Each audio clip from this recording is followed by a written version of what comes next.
Okay, today we are tying a fly that is really unique to Southern Ontario.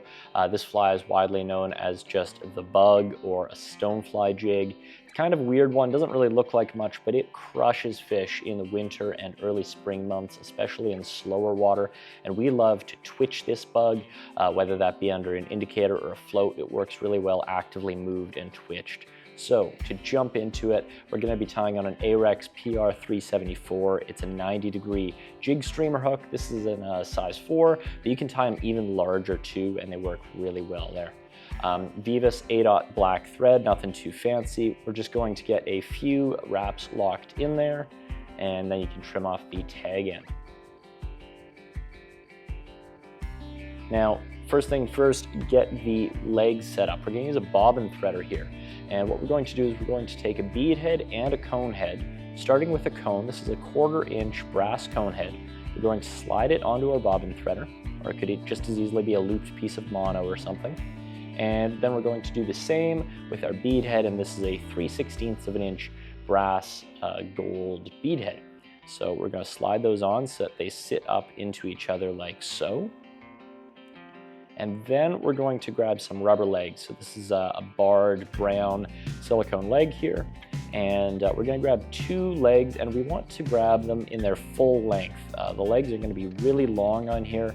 When we twitch this fly, we really like it to have lots of movement. So these oversized long rubber legs really work nicely. We're going to pluck 2 off there. And then we're going to use our bobbin threader to actually thread the legs through the cone head and the bead head. So I'll put them up through there and then just pull them right through, like so.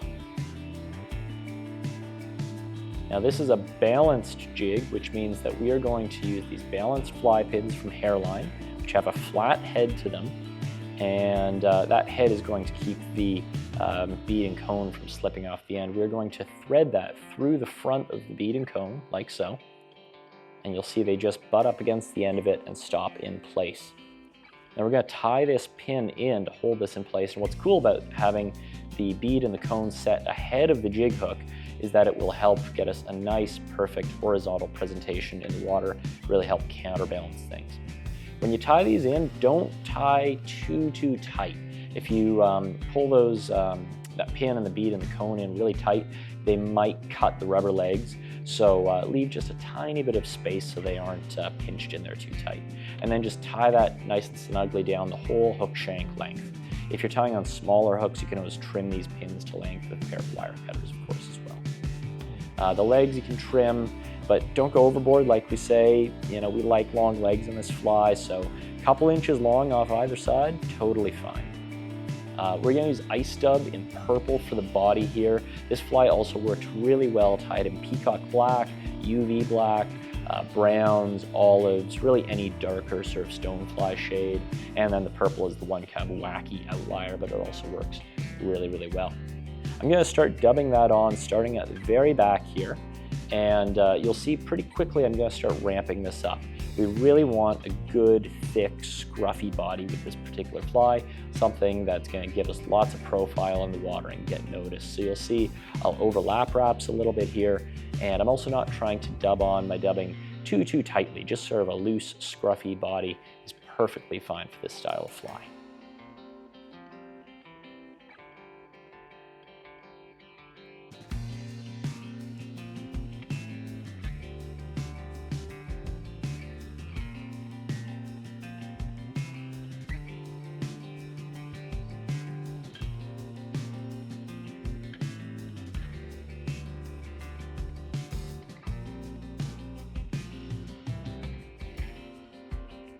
You'll see we have a nice conical body, and we could even make this thicker if we want, but that's pretty good for my liking.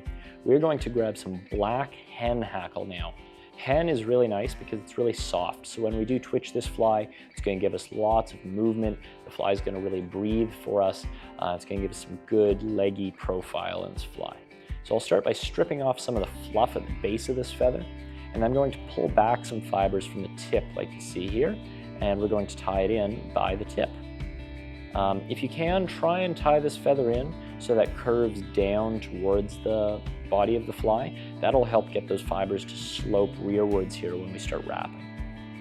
You can give them a quick little fold like I am here, or just roughly pull those fibers back as you wrap, just again trying to get them to slope back a little bit. And you'll see we're going to make a couple of wraps behind the eye, and then we'll actually take that in front of the eye of the hook here. And we're shooting for probably about 4 to 5 turns here.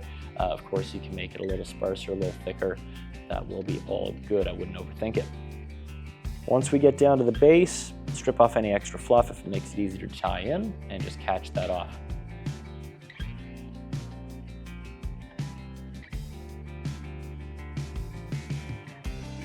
To tidy that up, we can just pull those fibers back and put a couple more wraps in front. That'll help just ease them back and make for a cleaner tying platform here. And then just to finish it off, it's not necessary, but it makes for a more polished look. You can take just a touch more of that eye stub, put a couple more wraps in front. That'll hold those fibers back from the eye of the hook, make it easier to tie on, and just overall look a little cleaner.